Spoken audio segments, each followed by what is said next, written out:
Collision they thought breaking her would make them powerful, That's but beautiful, when she stood up, her courage became a wildfire that burned through every corner of that school. Collision subscribe for more stories that prove, you can't destroy someone who was born to rise. Rose. It happened on what was supposed to be just another ordinary morning at Ridgewood High, where laughter echoed down the halls, sneakers squeaked across the polished floors, and gossip flew faster than the morning announcements. Emily Carter, a quiet 17-year-old with long chestnut hair and eyes that seemed to hold a storm of secrets, walked to school every day carrying not just her books but the weight of whispers that trailed her. She wasn't popular, nor did she try to be. She liked painting, reading poetry, and staying invisible, but that invisibility shattered the moment she unknowingly caught the attention of Ryan Blake, the captain of the basketball team, and more dangerously, the obsession of Melissa Grant, the self-proclaimed queen bee of Ridgewood High. Melissa, with her perfect curls and venomous smile, ruled the school like a throne built from fear. When she saw Ryan's eyes drift toward Emily one day in the cafeteria, something inside her snapped. What started as silent glares turned into cruel jokes, then whispers behind locker doors, and finally, a public humiliation that would make the world stop watching and start remembering. It was a Friday assembly, 200 students packed into the gym for a pep rally, chanting and cheering.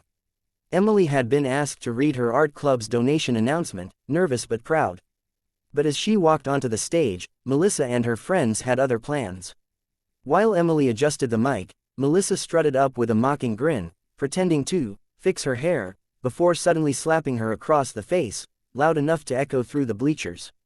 Gasps filled the air, phones came out, 200 eyes watched Emily freeze, her cheek flaming red. For a moment, everyone thought she'd cry, run, break, but instead, she stood tall, straightened her shoulders, and said into the mic, voice trembling but fierce, "Thank you, Melissa, for showing everyone what real ugliness looks like." The gym fell silent. Even the principal, stunned, didn't move. Emily calmly walked off stage, leaving Melissa blinking under the spotlight she'd just stolen from herself. But that was only the beginning. The video went viral that night, millions of views in hours. #StandWithEmily trended on every platform. Reporters came. The school tried to downplay it, but the footage spoke louder than their press statements. Suddenly, everyone who'd ignored the bullying before was forced to see it for what it was. Melissa was suspended, but Emily didn't gloat. She returned to school the next week with her head high, her art notebook under her arm, and something new in her eyes, purpose. When the principal asked her to speak about anti-bullying at the next assembly, she agreed, but not to shame anyone. She wanted to change something. Standing on that same stage, she shared her story, not the slap, not the humiliation, but the loneliness that made her almost believe she deserved it. She talked about the nights she cried alone, the whispers that dug deeper than any physical hit, and the truth that kindness isn't weakness. Her speech made even the bullies tear up. One by one, students began to share their own experiences. The school transformed. An art mural appeared on the gym wall, painted by Emily and dozens of others, that read, "Strength is silent until it speaks."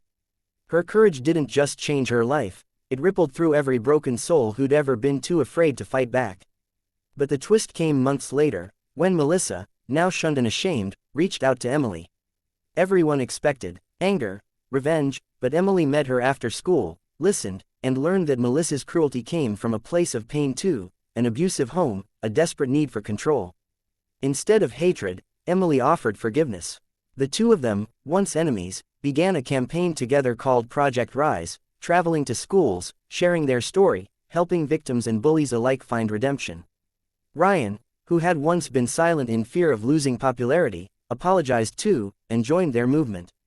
Years later, Emily stood at a university podium, graduating with honors in psychology, dedicating her thesis to the psychology of bullying and empathy.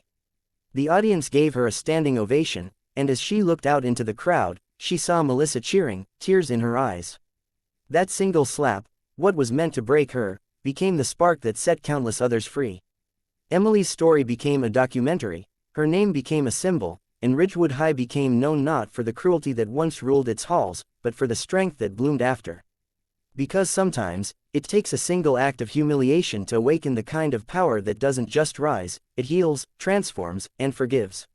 And so, when anyone now asks who Emily Carter is, they don't remember her as the girl who got slapped in front of 200 students, they remember her as the girl who changed everything. Subscribe, Dizzy, subscribe now for more inspiring real-life transformation stories that remind you, pain can break you, or build you into something unstoppable.